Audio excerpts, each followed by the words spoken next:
Minha avó nunca acreditou em fantasmas, nunca acreditou em demônios e nunca mencionou casas mal-assombradas. Mas existia uma única coisa sobre a qual ela nunca aceitava brincadeiras: bruxas. Prazer, eu sou o último escrivão e meu trabalho aqui é registrar histórias que nunca deveriam ser contadas. Ela não as descrevia como mulheres de chapéu pontudo, nem como personagens de histórias infantis.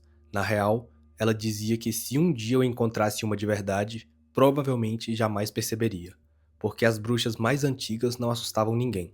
De acordo com ela, elas até ajudavam. Inclusive, foi ela que me ensinou uma regra que durante toda a infância me pareceu completamente absurda. Sempre que alguém fazia um favor inesperado, ela esperava alguns segundos antes de agradecer. Às vezes apenas sorria, às vezes mudava de assunto, às vezes ia embora sem dizer nada. Quando eu perguntava o porquê, ela respondia sempre da mesma maneira: existem pessoas que você pode agradecer, existem outras que você nunca deve. Eu ria, ela também, mas nunca explicava. Foi apenas alguns meses antes de morrer que ela resolveu me contar um pouco mais. Estávamos sentados na varanda. Já era noite. Ela observava a rua como fazia todas as tardes. Em determinado momento, sem olhar para mim, perguntou: Você sabe por que as pessoas dizem muito obrigado? Balancei a cabeça. Ela respondeu: Porque antigamente acreditavam que agradecer era admitir uma dívida. Achei curiosa aquela explicação, mas ela continuou: Com pessoas comuns, isso não faz diferença, mas existem certas pessoas que só ajudam porque estão esperando você reconhecer que agora pertence um pouco a elas. Olhei para minha avó esperando o sorriso que normalmente encerrava aquelas histórias malucas, mas dessa vez ele não veio. Em vez disso, ela segurou minha mão. Pela primeira vez desde que eu me lembrava, sua voz tremia. Se algum dia uma mulher te fizer aquilo que você precisa, sem que você tenha pedido, nunca diga obrigado. Perguntei o porquê e ela permaneceu em silêncio durante tanto tempo que eu pensei que tivesse mudado de ideia sobre me contar. Até que depois de algum tempo, respondeu bem baixinho: Porque algumas coisas só entram na sua vida quando você convida. Na época, achei que fosse apenas mais uma superstição antiga. Minha avó cresceu no interior. Era natural que carregasse crenças daquele tempo. De qualquer forma, nunca mais toquei no assunto. Os anos passaram, ela faleceu, a casa foi vendida, a vida continuou. Até o inverno do ano passado. Naquela época, eu havia acabado de me mudar para uma cidade pequena por causa do trabalho. Era o tipo de lugar onde todo mundo conhecia todo mundo, as ruas permaneciam vazias depois das 8 da noite, as lojas fechavam cedo e existia uma feira aos sábados na praça principal. Foi justamente naquela feira que tudo começou. Eu procurava frutas dessa vez, nada além disso. Enquanto escolhia algumas maçãs, ouvi uma voz atrás de mim. Essas estão bonitas por fora, mas não vão durar até terça. Olhei para trás, era uma senhora muito baixa, devia ter mais ou menos 80 anos. Usava um vestido escuro, um lenço cobrindo parte dos cabelos e carregava uma pequena cesta de tecido. Eu sorri por educação. Nesse momento, ela apontou discretamente para outra banca. Compra daquelas. Estão mais doces. Agradeci com um gesto de cabeça e fui até a outra banca. As maçãs realmente estavam melhores. Muito melhores. Sorri sozinho, talvez fosse apenas coincidência. Mas enquanto pagava, o vendedor comentou: Engraçado, ela sempre sabe. Olhei para trás procurando a senhora, mas ela já não estava mais na praça. Não pensei mais nisso. 2 dias depois, comecei a sentir uma dor de cabeça muito forte. Passei na farmácia, comprei o remédio, voltei para casa e quando abri a porta do apartamento, encontrei um pequeno ramo de alecrim preso à maçaneta. Nenhum bilhete, nenhum nome, achei que algum vizinho tivesse deixado por engano. Joguei fora porque vai saber, né? Na manhã seguinte, a dor havia desaparecido completamente. Naquela noite, voltei da padaria carregando 2 sacolas. A chuva começou de repente. Antes que eu alcançasse meu prédio, alguém segurou um guarda-chuva sobre minha cabeça. Olhei para o lado, era a mesma senhora da feira. Ela não sorriu, apenas caminhou ao meu lado. Quando chegamos ao portão, fechou o guarda-chuva. Preparou-se para ir embora e foi então que me lembrei da história da minha avó. Por um instante, pensei em não dizer nada, apenas sorri.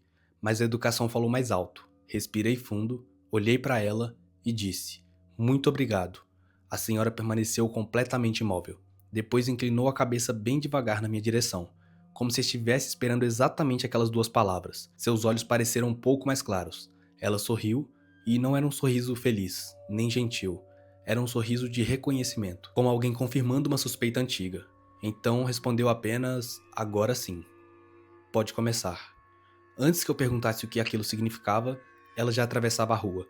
desaparecendo lentamente sob a chuva. Fiquei parado olhando até perdê-la de vista. Naquele momento, ainda não fazia ideia de que aquele obrigado seria a única coisa que eu jamais conseguiria retirar da memória. Porque a partir daquela noite, todas as manhãs alguém começaria a deixar um pequeno presente na porta do meu apartamento. E cada presente resolveria um problema que eu ainda nem sabia que teria. Na primeira manhã, encontrei uma pequena caixa de fósforos, antiga, daquelas de madeira. Não havia marca, nem desenho, apenas uma palavra escrita à mão. Hoje. Achei curioso. Na hora, eu só coloquei a caixa no bolso e saí para o trabalho. Só durante a noite é que eu entendi seu significado. Pouco antes de voltar para casa, o bairro inteiro ficou sem energia. Os semáforos apagaram, as ruas mergulharam na escuridão. Quando entrei no apartamento, lembrei dos fósforos. Acendi uma vela, sorri discretamente. Era uma coincidência muito conveniente. Nada além disso. Na manhã seguinte, havia um guarda-chuva encostado na minha porta. O céu estava completamente limpo. Pensei em deixá-lo ali, mas alguma coisa me fez levá-lo. Às 4 da tarde, começou uma tempestade tão forte que a cidade inteira parou. Fui a única pessoa da rua que atravessou o centro sem se molhar. No outro dia, encontrei um botão de camisa marrom. Não combinava com nenhuma roupa minha. Quase joguei fora, mas naquela tarde, durante uma reunião importante, o botão do meu casaco caiu. Procurei desesperadamente no bolso. Lá estava o outro, exatamente do mesmo tamanho. Parecia impossível. Depois vieram outras coisas. Um comprimido para alergia na manhã em que eu descobri que almoçaria na casa de um colega cheio de gatos, uma moeda esquecida sobre o capacho justamente no dia em que o estacionamento aceitava apenas dinheiro, uma lanterna horas antes de um apagão atingir o prédio, sempre o mesmo padrão. O presente aparecia, horas depois, eu descobri o porquê eu precisava dele. Passei quase um mês recebendo aqueles objetos. Nunca encontrei quem os deixava. Nunca ouvi passos no corredor, nunca vi ninguém diante da minha porta. Eles simplesmente apareciam. A parte mais estranha era que eu nunca sentia medo. Pelo contrário, comecei a sentir uma tranquilidade absurda. Era como viver sabendo que alguém resolveria meus pequenos problemas antes mesmo que eles existissem. Sem perceber, passei a depender daqueles presentes. Antes de sair de casa todas as manhãs, a primeira coisa que fazia era abrir a porta. Se não houvesse nada, meu dia parecia errado, incompleto. Foi então que comecei a notar uma mudança. Os presentes deixaram de resolver pequenos inconvenientes, passaram a resolver escolhas. Numa terça-feira encontrei uma chave, sem identificação. No mesmo dia, meu chefe me ofereceu 2 salas para instalar meu novo escritório.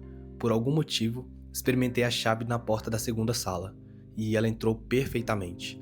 Descobri depois que aquela sala havia sido trocada na última hora por causa de um erro administrativo. Se eu tivesse escolhido a primeira, meses de trabalho teriam sido perdidos durante uma infiltração. Na sexta-feira apareceu um bilhete dobrado, sem assinatura, apenas 2 palavras: não vá. Naquela noite, eu havia combinado de jantar com alguns colegas. Cancelei por impulso. No caminho para o restaurante, um motorista perdeu o controle do carro e atingiu exatamente a mesa onde eu costumava sentar. As notícias mostraram tudo no dia seguinte. Fiquei olhando para a televisão durante muito tempo, sem conseguir pensar. Passei a acreditar que aqueles presentes não eram sorte, eram avisos. Comecei a esperar por eles, a confiar neles, a obedecê-los. Foi exatamente nesse momento que me lembrei de uma frase da minha avó. Uma frase que durante anos eu havia considerado apenas mais uma superstição. Ela dizia: o problema nunca é o primeiro favor. Fechei os olhos, tentando me lembrar do restante. Demorei alguns segundos. Então a memória voltou inteira, com a voz dela. Calma, muito baixa. O problema é o dia em que você deixa de perceber que já não sabe mais viver sem ele. A maioria dos velhos de interior é tudo sábio, não dá pra duvidar. Na manhã seguinte, abri a porta do apartamento como fazia todos os dias. Não havia nenhum presente. Pela primeira vez em mais de um mês, nada. Sorri, talvez tivesse acabado. Fechei a porta, peguei as chaves, desci pelo elevador. Quando cheguei ao térreo, percebi que havia esquecido a carteira. Voltei irritado. Subi novamente, abri a porta do apartamento. Sobre o capacho havia apenas um pedaço de papel, dobrado 4 vezes. Abri lentamente. Dentro havia uma única frase, escrita na mesma caligrafia delicada dos outros bilhetes. Eu estava esperando você sentir falta. Naquele instante, percebi que os presentes nunca serviram para resolver meus problemas. Serviram para me ensinar a sentir falta de quem os deixava. Naquela noite, não consegui dormir. Não por medo, mas porque aquela frase continuava voltando à minha cabeça. Eu estava esperando você sentir falta. Até então, eu acreditava que os presentes eram uma gentileza. Agora, começava a parecer que eram um treinamento. Levantei às 3 da manhã, abri a porta do apartamento. O corredor estava vazio. Nenhum objeto, nenhum bilhete, nenhum sinal de que alguém passara por ali. Mesmo assim, havia um cheiro muito suave de alecrim, o mesmo cheiro do ramo que encontrei semanas antes preso à maçaneta. Fechei a porta. Na manhã seguinte, fui até a feira. Pela primeira vez desde a mudança, procurei deliberadamente a senhora. Percorri todas as barracas, conversei com vendedores, perguntei discretamente se conheciam uma idosa muito baixa, sempre com um lenço escuro na cabeça. A maioria apenas balançava a cabeça, até que um homem que vendia mel levantou os olhos e perguntou: "Ela falou com você?" A pergunta me surpreendeu. Sim. Ele ficou alguns segundos em silêncio. Depois perguntou outra coisa. "Você agradeceu?" Senti um frio percorrer minhas costas. Demorei para responder. Sim. Ele fechou lentamente a caixa registradora, como se não tivesse mais vontade de vender nada. "Sua avó nunca falou sobre isso?" Meu coração acelerou. "Como você sabe da minha avó?" Ele pareceu perceber que falara demais. Tentou mudar de assunto, mas eu insisti. Depois de muito silêncio, ele respirou fundo. Porque a minha também falava. Ficamos alguns segundos sem dizer nada. Ele apenas apontou para um banco vazio do outro lado da praça. "Senta." Obedeci. Ele permaneceu de pé, como se não quisesse ficar tempo demais naquele assunto. Quando eu era criança, minha avó dizia que existiam 2 tipos de ajuda: a que termina quando o problema acaba e a que faz você precisar de outro favor. Continuei ouvindo. As pessoas chamam essas mulheres de bruxas, mas esse nunca foi o nome delas. Perguntei qual era. Ele sorriu sem humor. Minha avó dizia que elas eram colecionadoras. Franzi a testa. Colecionadoras do quê? Ele demorou para responder. Muito. Depois falou quase num sussurro. Gratidão. Não entendi. E ele percebeu. Você acha que agradecer é educação. Elas acham que é um acordo. Olhei para ele em silêncio e ele continuou. Toda vez que você aceita um presente sem pedir e agradece, você reconhece que aquele bem chegou até você por causa delas. Respirei fundo. Isso não faz sentido. Ele assentiu. Eu também dizia isso. Pegou um pequeno pote de mel da banca, colocou na minha mão. Experimenta. Eu abri, o cheiro era excelente. Antes que eu provasse, ele segurou meu pulso. Não. Olhei confuso e ele sorriu. Agora você entende? Abaixei lentamente o pote. Ele prosseguiu.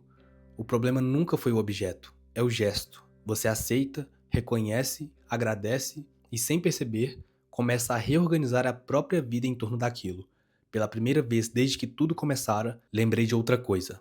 Eu já não comprava guarda-chuvas, nem remédios, nem lanternas, passei a esperar, sem realmente precisar. Se realmente precisasse, alguma coisa apareceria na porta. Minha autonomia havia diminuído tão lentamente que eu nunca percebera.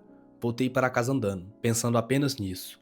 Ao entrar no apartamento, encontrei uma pequena chave sobre o capacho. Não a toquei. Fechei a porta, fiquei olhando para ela através do olho mágico. Durante quase 1 hora, a chave permaneceu imóvel. No início da noite, ouvi alguém bater delicadamente a porta. Uma única vez. Depois silêncio. Esperei, não abri. 5 minutos depois, outra batida.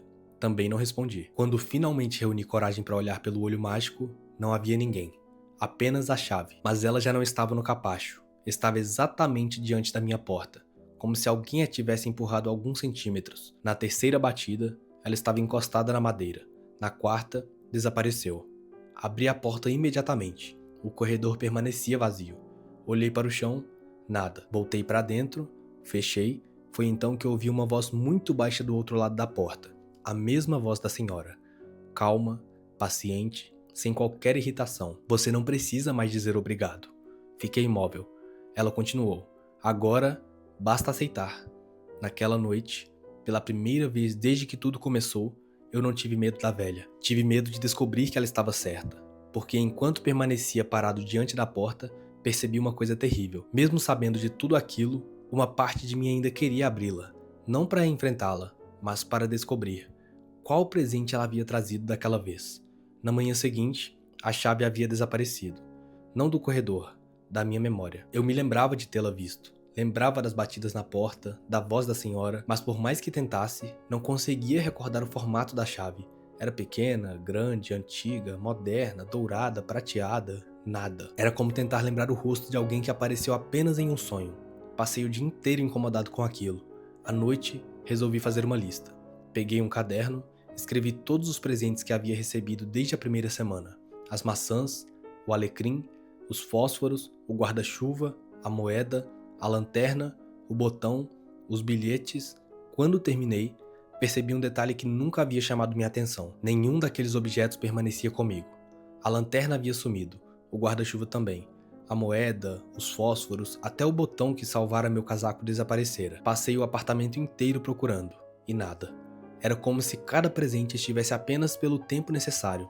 Depois disso, simplesmente deixasse de fazer parte do mundo. Naquela noite, sonhei com a minha avó. Ela estava sentada na varanda da antiga casa, descascando laranjas, como sempre fazia quando eu era criança. No sonho, aproximei-me dela e disse: "A senhora tinha razão." Ela continuou descascando a fruta, sem levantar os olhos. Depois respondeu: "Ainda não." Acordei imediatamente. O relógio marcava 3h17. Um minuto antes, senti um impulso inexplicável. Corri até a porta do apartamento. Abri antes que qualquer batida acontecesse. O corredor estava vazio. Pela primeira vez, não havia presente algum. Sorri aliviado. Foi então que ouvi uma voz atrás de mim. Não vinha do corredor. Vinha da cozinha. "Hoje não trouxe nada." Virei imediatamente. A senhora estava sentada à minha mesa, como se sempre tivesse morado ali. Uma xícara de chá fumegava diante dela. Ela não parecia uma invasora, parecia uma visita inesperada. Fiquei completamente imóvel. Ela sorriu. "Pode entrar." Olhei confuso ao redor. "Você já está em casa." Ela balançou lentamente a cabeça. "Ainda acha que essa conversa está acontecendo na sua casa?" Meu estômago afundou. Sem pedir licença, ela empurrou a outra cadeira com o pé, convidando-me a sentar. Contra toda a lógica, sentei. Ela serviu outra xícara. Não toquei. Ficamos em silêncio durante quase um minuto, até que perguntei: "O que a senhora quer de mim?" Ela pareceu genuinamente surpresa. "Nada." Franzi a testa. "Então por que tudo isso?" Ela olhou pela janela. Depois respondeu com uma calma assustadora: "Porque você agradeceu." "Só isso?" Ela sorriu. "Você continua acreditando que o problema começou naquele dia." Respirei fundo.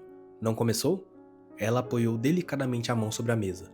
"Não." Pegou minha lista de presentes, leu cada linha lentamente, depois perguntou: "Você percebeu o que todos tinham em comum?" Balancei a cabeça. Ela virou a folha, escreveu apenas uma coluna: maçãs, lanterna, moedas, alecrim, guarda-chuva. Depois escreveu outra coluna ao lado: confiança, coragem, tempo, saúde, escolha. Olhei sem entender. Ela levantou os óculos. "Nenhum presente resolveu um problema. Cada um devolveu uma coisa que você já tinha perdido." Meu coração acelerou. E ela continuou: "Você acha que eu lhe dei sorte? Mas não, eu apenas devolvi pequenos pedaços de você." Silêncio. Depois acrescentou: "É por isso que você sentiu tanta paz, porque durante algum tempo voltou a ser inteiro." Aquela resposta me deixou ainda mais confuso. Então por que a minha avó tinha medo da senhora? Pela primeira vez, o sorriso desapareceu. Ela olhou diretamente nos meus olhos. Ela não tinha medo de mim. Tinha medo do preço. Respirei fundo.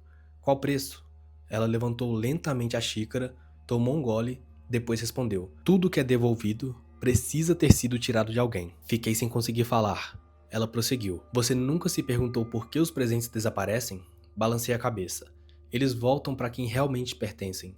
Meu coração começou a bater mais rápido. "Pertence a quem?" Ela respondeu quase num sussurro: "A próxima pessoa que disser obrigado." Naquele instante, compreendi que ela nunca colecionara objetos, nem favores, nem almas. Ela colecionava pessoas, que aos poucos aprendiam a viver apenas com aquilo que ela devolvia. E quando finalmente voltavam a se sentir completas, era a vez delas, de devolver tudo para alguém. Foi então que a senhora levantou pela primeira vez, pegou a xícara, colocou-a na pia, caminhou até a porta do apartamento e antes de sair olhou para trás. "Amanhã de manhã você vai encontrar um presente." Fez uma pausa muito longa. "A diferença é que ele não será para você." Abriu a porta e saiu. Quando corri até o corredor, não havia absolutamente ninguém. Apenas um silêncio estranho e um cheiro muito leve de alecrim. Pela primeira vez desde que tudo começara, eu não estava esperando o presente do dia seguinte. Estava com medo de descobrir para quem eu teria vontade de entregá-lo. Naquela noite, não consegui dormir. Fiquei sentado na sala olhando para a porta, esperando o amanhecer, esperando descobrir qual seria o presente, ou para quem ele realmente pertenceria. Às 6h12 da manhã, ouvi um pequeno som do lado de fora, muito discreto, como alguma coisa sendo colocada cuidadosamente sobre o capacho. Esperei alguns segundos, abri a porta, havia apenas um envelope, nenhum nome, nenhuma assinatura. Peguei, entrei, fechei a porta, demorei quase um minuto para criar coragem de abri-lo. Dentro havia uma única fotografia, Minha. Mas não era recente. Devia ter uns 8 anos de idade. Eu estava sentado na varanda da casa da minha avó. Ela penteava meu cabelo enquanto eu segurava um copo de leite. Olhei a fotografia por vários minutos. Não entendia, até perceber uma coisa. Eu não me lembrava daquele dia. Nunca. Nem da roupa, nem da varanda, nem do copo, nada. Era uma lembrança completamente apagada. Virei a fotografia. No verso havia apenas uma frase, a primeira coisa que ela devolveu. Meu coração acelerou. Corri até uma caixa onde guardava fotografias antigas. Procurei desesperadamente aquela mesma imagem. Não estava lá. Revirei tudo. Álbuns, envelopes, pastas e nada. Era como se aquela fotografia nunca tivesse existido. Sentei no chão, continuei olhando para ela. E lentamente, a lembrança começou a voltar. Eu tinha 8 anos. Estava chorando porque havia quebrado um brinquedo. Minha avó me abraçou. Depois olhou pela janela. Havia uma mulher parada do outro lado da cerca, muito baixa, vestido escuro, lenço na cabeça. Ela sorriu para minha avó. Minha avó sorriu de volta. A mulher foi embora. Naquela mesma tarde, eu parei de chorar. E nunca mais me lembrei daquele brinquedo, nem daquela mulher até aquele instante. Levantei tão depressa que quase deixei a fotografia cair. Minha avó. Ela conhecia aquela senhora muito antes de eu nascer. A história nunca começou comigo, nem com o meu obrigado. Começara muito antes. Passei o resto do dia pensando apenas nisso. À noite, resolvi visitar o antigo cemitério da cidade. Não para encontrar a senhora, mas para visitar a minha avó. Levei flores, sentei diante da lápide, contei tudo em voz alta, como se ela ainda pudesse ouvir. Quando terminei, percebi um pequeno objeto sobre a pedra. Uma caixa de fósforos, exatamente igual à primeira que encontrei meses antes. Olhei ao redor, não havia ninguém. Peguei a caixa, abri. Estava vazia. Dentro, apenas um pequeno papel dobrado. Abri lentamente. A letra era da minha avó. Reconheci imediatamente. Ela escrevera apenas 2 frases. Ela nunca quis machucar ninguém. Abaixo, depois de um longo espaço em branco, havia a última. Eu só não queria que você ocupasse o meu lugar. Fiquei olhando para aquelas palavras até o sol desaparecer. Na volta para casa, passei pela praça onde conheci a velha pela primeira vez. Uma menina de uns 10 anos chorava ao lado de uma banca de frutas. Sua mãe procurava desesperadamente uma carteira perdida. Parei por alguns segundos, olhei para o bolso, sem entender o porquê. Encontrei uma carteira de couro. Nunca tinha visto antes. Soube imediatamente de quem era. Meu coração disparou. Lembrei das palavras da senhora. Amanhã de manhã, ele não será para você. A menina continuava chorando. Bastava caminhar alguns metros, entregar a carteira, resolver aquele problema, era só isso. Mas minhas mãos permaneciam imóveis, porque eu finalmente compreendia o que minha avó tentava me ensinar a vida inteira. O perigo nunca esteve em receber um presente. O perigo era descobrir o quanto era fácil acreditar que você tinha o direito de decidir quem precisava dele. Olhei para a carteira, depois para a menina. Respirei fundo, atravessei a praça, entreguei o objeto à mãe dela, ela me abraçou imediatamente. Sorriu com os olhos cheios de lágrimas e disse exatamente as 2 palavras que eu já esperava. Muito obrigado. Naquele instante, senti um perfume muito suave de alecrim atravessar a praça. Olhei em volta, a velha não estava em lugar nenhum, mas tive a estranha sensação de que alguém sorria. Não por satisfação, mas porque o ciclo continuava exatamente como sempre continuou. Desde então, nunca mais encontrei presentes na porta do meu apartamento. Nunca mais vi a senhora na feira. Nunca mais sonhei com a minha avó. Mesmo assim, sempre que alguém me agradece por um favor inesperado, fico alguns segundos em silêncio. Não porque acredite que toda pessoa gentil seja uma bruxa, mas porque aprendi uma coisa que minha avó demorou a vida inteira para entender. Alguns presentes não mudam a nossa vida quando os recebemos. Eles mudam no exato instante em que decidimos passá-los adiante. E às vezes, esse é o verdadeiro acordo que aceitamos sem perceber. História complexa, mas levemente confusa, não vou mentir. Então, muito obrigado se você assistiu até aqui. Caso você tenha passado por alguma situação que ninguém acredita ou duvidem um pouco da sua versão, pode deixar aqui nos comentários, porque provavelmente ela vai virar um vídeo algum dia. Então, muito obrigado. Que barulho foi esse? Muito obrigado e até o próximo relato.